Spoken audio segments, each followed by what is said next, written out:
Professor, what made you want to teach herbology? How lovely of you to ask. I've always had an affinity for greenery, so this situation is a bit of a dream come true.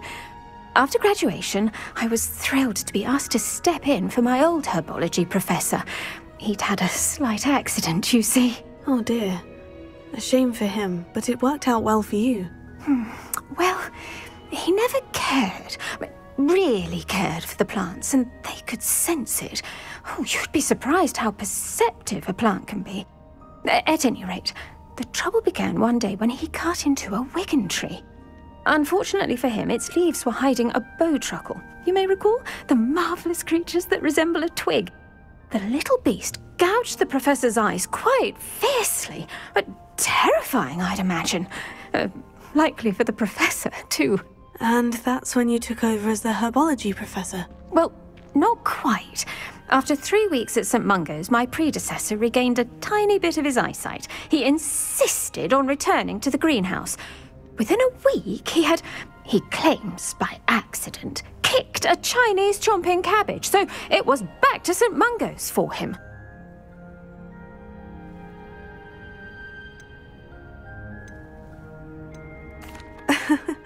Fair bit of bad luck there, I'd say. Well, I felt awful for him, but I dare say I felt a bit more sympathy for the cabbage. Upon his discharge from the hospital, his indifference to plants had turned to utter disdain. He lost what little patience he had left with a particularly temperamental venomous tentacula and, well, his resulting leave of absence continues to this day.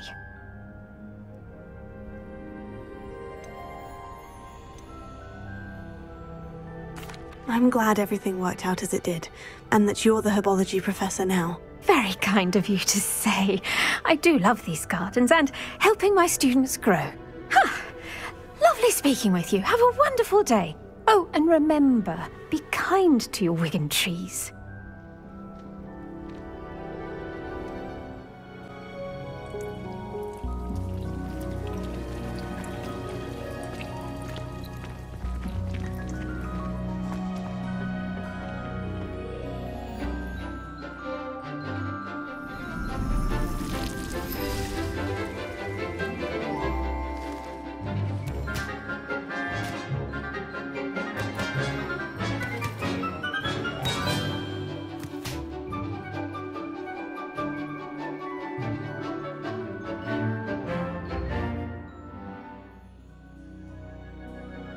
Wonderful to see you again.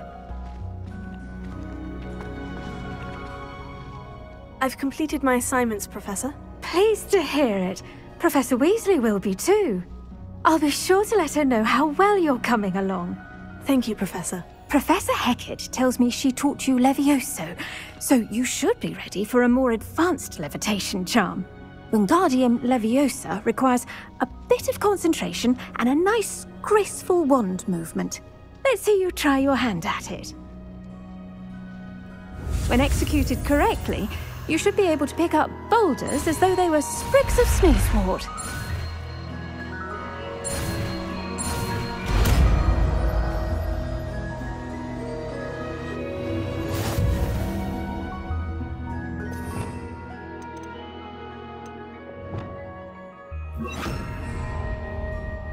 Professor, I was wondering where you're from. What's your background? Oh, how nice of you to ask.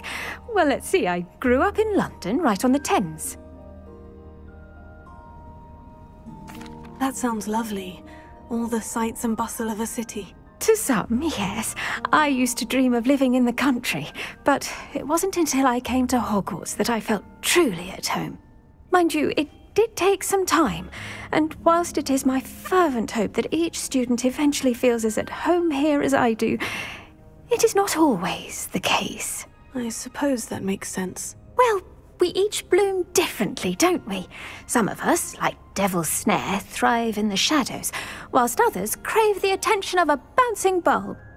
And we each grow and thrive according to our own plan. Oh, I was terribly nervous when I arrived at the castle. You see, as a child, I knew nothing of witches or wizards. You can imagine how astonished I was to receive my letter from Hogwarts. I spent a good deal of time alone in either the greenhouse or the library my first days here.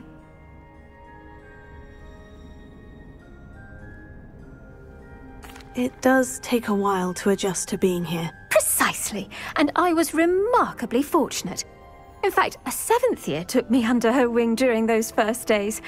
She remains one of my dearest friends. How fortunate. I was indeed. I dare say you'll find that the friends you make here at Hogwarts will last a lifetime. Now, I'd best get to my recent delivery from the Magic Neep. Mr. Teasdale promised me quite an assortment of seeds this week. Lovely to see you.